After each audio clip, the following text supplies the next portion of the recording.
I'm in the British Museum, and over here is the Rosetta Stone. It was the key to understanding Egyptian hieroglyphics, and it is one of the most precious and valuable treasures of the British Museum. For more than 200 years, the Rosetta Stone has been treated as one of history's most important keys, the artifact that unlocked the lost language of ancient Egypt. Scholars have told us what it says. Museums have displayed it as settled fact, and the world has accepted the translation without question. But now, Egypt's most famous archaeologist, Zahi Hawass, claims the stone's real message has been misunderstood. To be seen by the public, it could be seen also by the public in Egypt, because this Rosetta Stone is the icon of our Egyptian identity. Even more shocking, he insists he has the proof to set the record straight. Stay tuned to unpack the truth about the Rosetta Stone. The discovery of Rosetta Stones.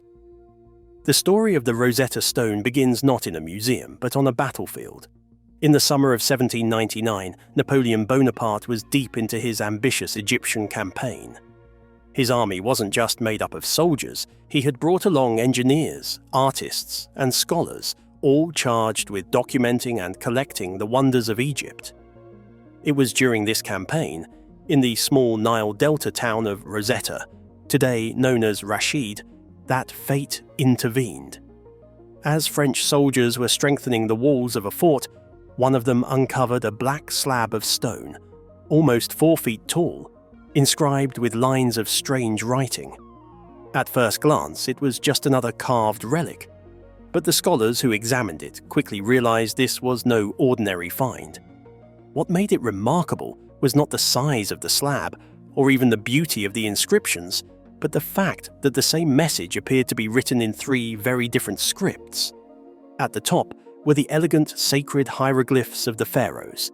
Beneath that was Demotic, the more practical script used for daily business in Egypt at the time. And at the bottom, in clear Greek letters, was a familiar language that scholars could actually read. It was as though the ancient world had left behind a built-in translation guide, carved directly into the stone. The French knew they had stumbled onto something extraordinary. But the political tides of war soon shifted. When the British defeated Napoleon's forces in Egypt, the stone, along with other treasures, was handed over to Britain under the terms of surrender. By 1802, the Rosetta Stone had been shipped to London, where it was installed in the British Museum. There, it has remained ever since, displayed to millions of visitors each year. From the very beginning, though, its presence in London was controversial. Egyptians argued that the stone had been seized in a time of chaos and should never have left the country. The British countered that they had acquired it legally under the spoils of war. That debate continues to this day, simmering beneath every discussion of the Rosetta Stone's importance. But beyond politics, what truly electrified scholars was the potential locked within those carved lines. For centuries, hieroglyphs had been a closed book, strange symbols no one could decipher. Countless attempts had been made, but the key had always been missing. Suddenly, here was a text that said the same thing in both Greek, a language scholars understood, and in the mysterious Egyptian scripts. The implications were staggering. The Rosetta Stone promised not just a single translation, but the possibility of unlocking the entire language of ancient Egypt. It was, in effect, the dictionary scholars had been dreaming of. What no one could have guessed, however, was how much controversy, pride, and national identity would one day be bound up in this single piece of black basalt pulled from the sands of Rosetta. Once the Rosetta Stone was placed in the British Museum, the real challenge began. Could anyone actually read what it said? At the time, hieroglyphs were a complete mystery. The translation of the Rosetta Stones. The ancient Egyptian language had been extinct for more than 1,000 years, and the symbols carved into temples and tombs seemed more like mystical drawings than words. Scholars across Europe had tried for centuries to crack the code, but without success. The Greek section of the Rosetta Stone, however, changed everything. Here was a portion of the text written in a language that scholars could already understand. It didn't take long for them to realize the 3 inscriptions carried the same decree, repeated in different scripts. That meant the Greek version could serve as a kind of master key. The decree itself was not some hidden prophecy or a grand revelation from the gods. Instead, it was an official statement issued in 196 BCE by priests in honor of the young king, Ptolemy V.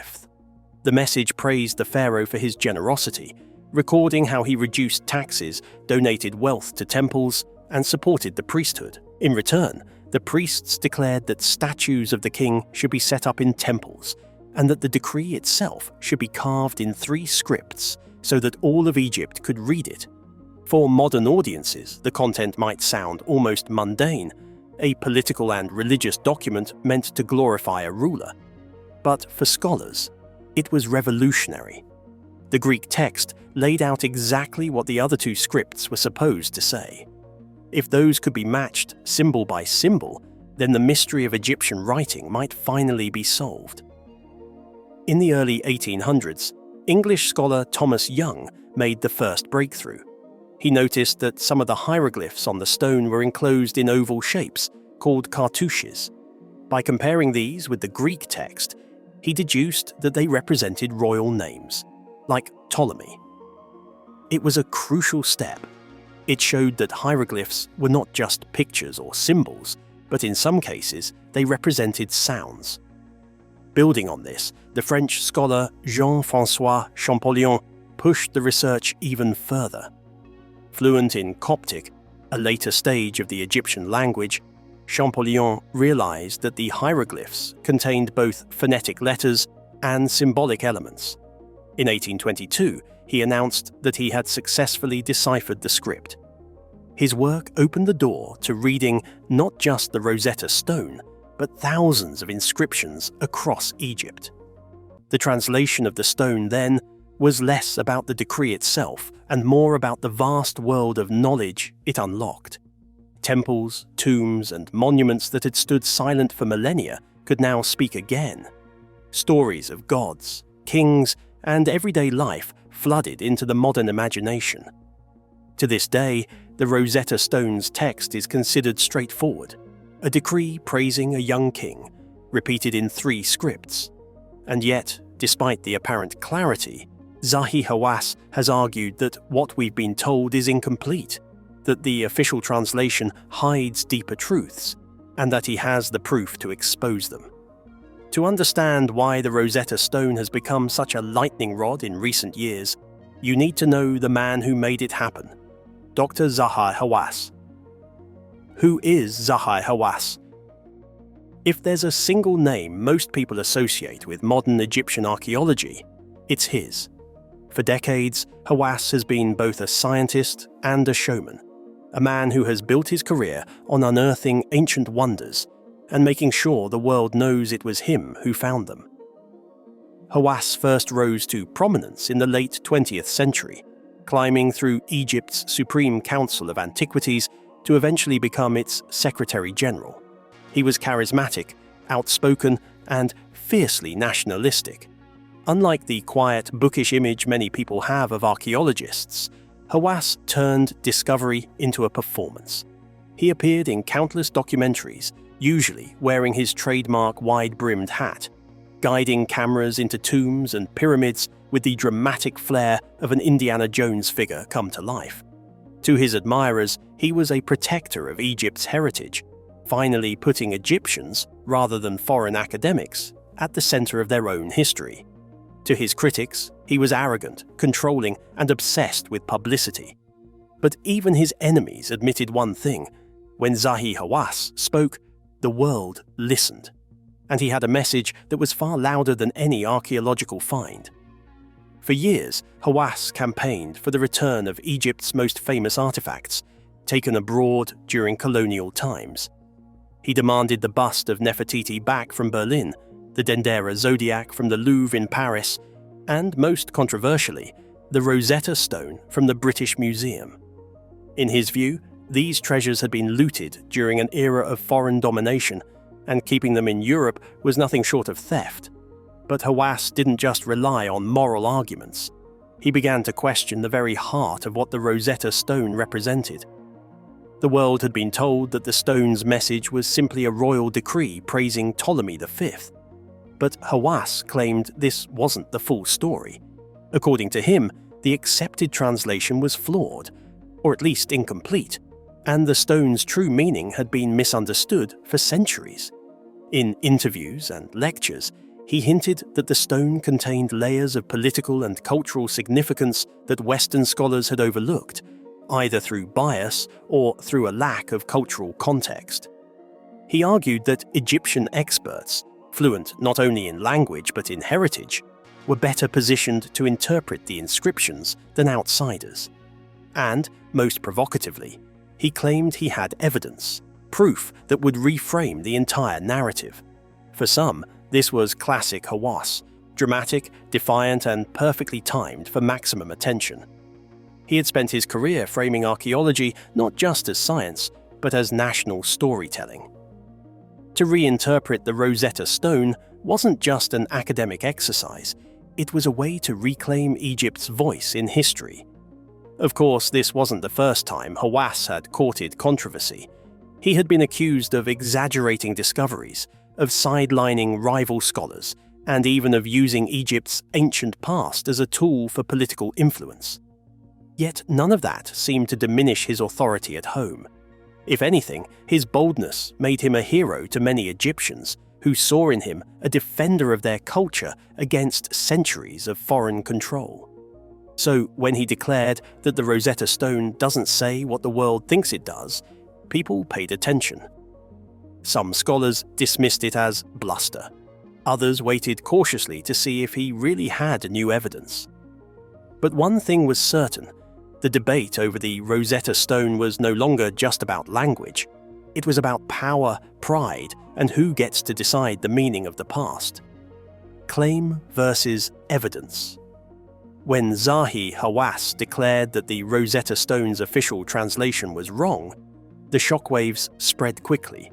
After all, this was no fringe voice or amateur theorist. Hawass had been at the top of Egypt's antiquities establishment, with decades of fieldwork and a reputation for grabbing global headlines. If anyone had the authority to challenge 2 centuries of scholarship, it was him. So what exactly was he claiming? In interviews and public talks, Hawass suggested that the Rosetta Stone was not merely a dry decree praising Ptolemy V. Instead, he argued that Western translations had flattened its meaning, stripping away the cultural and political nuance that Egyptian readers would have recognized instantly. According to Hawass, the text was not just about honoring a king, but also about power struggles, priestly authority, and national identity. In other words, he hinted that the decree contained a coded message about who truly held influence in Egypt at the time, and that message had been glossed over by European translators. He went even further. Hawass argued that European scholars like Champollion and Young had approached the stone with a linguistic goal in mind to decipher hieroglyphs, and in doing so they treated the content of the decree as secondary. They had achieved their breakthrough, but, he claimed, they had not fully understood the historical voice embedded in the text. He presented himself as the one who could restore that voice, reinterpreting the decree not as a sterile inscription, but as a living artifact of Egyptian resistance and adaptation under foreign rule. This was a bold statement, and it came packaged with his most dramatic claim of all, that he had proof. Hawass implied that new analysis of the Demotic script, the middle inscription on the stone, revealed layers of meaning missed in earlier translations. He hinted that Western scholars had mistranslated key phrases, or at least misrepresented them, because they lacked the cultural framework Egyptians brought to the language. But here's where the evidence runs thin. To date, Hawass has not published a full scholarly paper that lays out this supposed new translation. His statements have largely come through press conferences, TV appearances, and public lectures, platforms where drama plays better than footnotes. When pressed, Egyptologists around the world have noted that no peer-reviewed material exists to support his claim. the consensus remains that the Rosetta Stone says what Champollion and others concluded long ago. It is a decree affirming Ptolemy V's rule and the privileges of the priesthood. That doesn't mean Hawass's argument is without weight. Scholars acknowledge that all translations are, in some sense, interpretations. And in the case of ancient texts, the cultural lens is just as important as the words themselves. Where one scholar might read the decree as a straightforward royal edict, another might emphasize the negotiation between king and priests, or the subtle ways the text reinforced social hierarchies.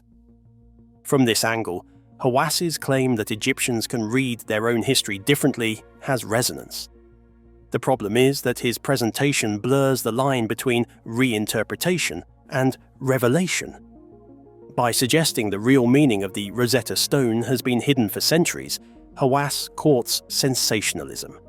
It's not that the old translation was wrong, but rather that it may have been incomplete, a nuance easily lost in headlines. Why then do so many people still take his words seriously? Part of the answer lies in his authority. Hawass is not only an archaeologist but also a cultural figure, a symbol of Egyptian pride. The Rosetta Stone says what it has always said. The real controversy lies not in the translation itself, but in the power struggles over who gets to interpret and who gets to speak for history. The politics and implications of the Rosetta Stone. When you strip away the inscriptions and look at the Rosetta Stone's journey, it becomes clear that this artifact is not only about language, it's about power.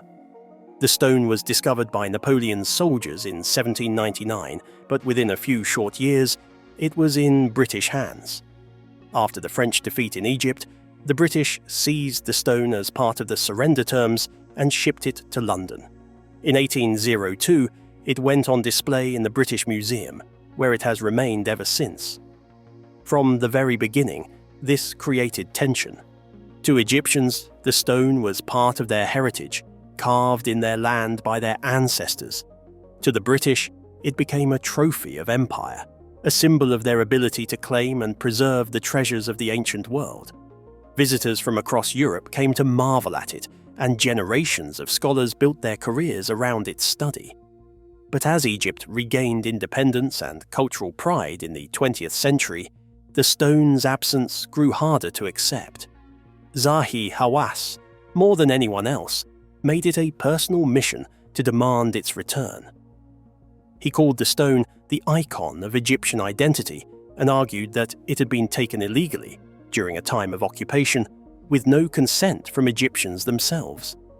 For him, the stone's presence in the British Museum was not education, but injustice. The British Museum, of course, tells a different story.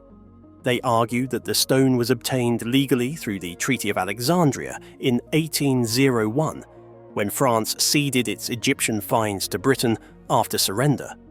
They claim that millions of visitors from around the globe can see it in London, making it a universal artifact of world heritage. To send it back, they warn, would open the floodgates for demands on countless other treasures. This is where the politics of the Rosetta Stone becomes part of a much bigger debate. Around the world, museums are facing similar calls. Greece has long demanded the return of the Elgin marbles, removed from the Parthenon in Athens. Nigeria has pressed for the return of the Benin bronzes, taken during a British raid in 1897. In each case, the same questions echo: who owns the past? The country that created it? The empire that carried it away? Or the global community that now studies it? Hawass has been relentless in framing the Rosetta Stone within this global movement. By questioning its translation, he goes even further, suggesting that the stone's meaning has been filtered through a Western lens that misses the Egyptian perspective. In doing so, he turns the stone into more than a historical artifact. It becomes a symbol of cultural sovereignty, a reminder that Egypt's voice has been overshadowed by centuries of foreign interpretation. And that brings us to the implications. What happens if Hawass is right? If the stone really does say something different than what we've been told, then textbooks and museum labels around the world are wrong. Scholars would have to rethink not just the translation of one decree, but the assumptions baked into decades of Egyptology. The authority of Western scholarship, built on the idea that Champollion cracked the code, would be shaken. It would mean that Egypt, after centuries of silence, has the final word on its own past. But what if Hawass is wrong? What if his claim is less about evidence and more about symbolism? That raises its own risks. If Egypt is seen as exaggerating, critics could argue that its repatriation demands are based more on nationalism than on scholarship. The credibility of future campaigns for Nefertiti's bust, for the Dendera zodiac, could be questioned. Hawass himself, whose career has always balanced science and showmanship, would be accused of tipping too far towards spectacle. Yet, perhaps that's missing the point. The real power of Hawass's claim is not whether it rewrites the translation, but whether it reframes the debate.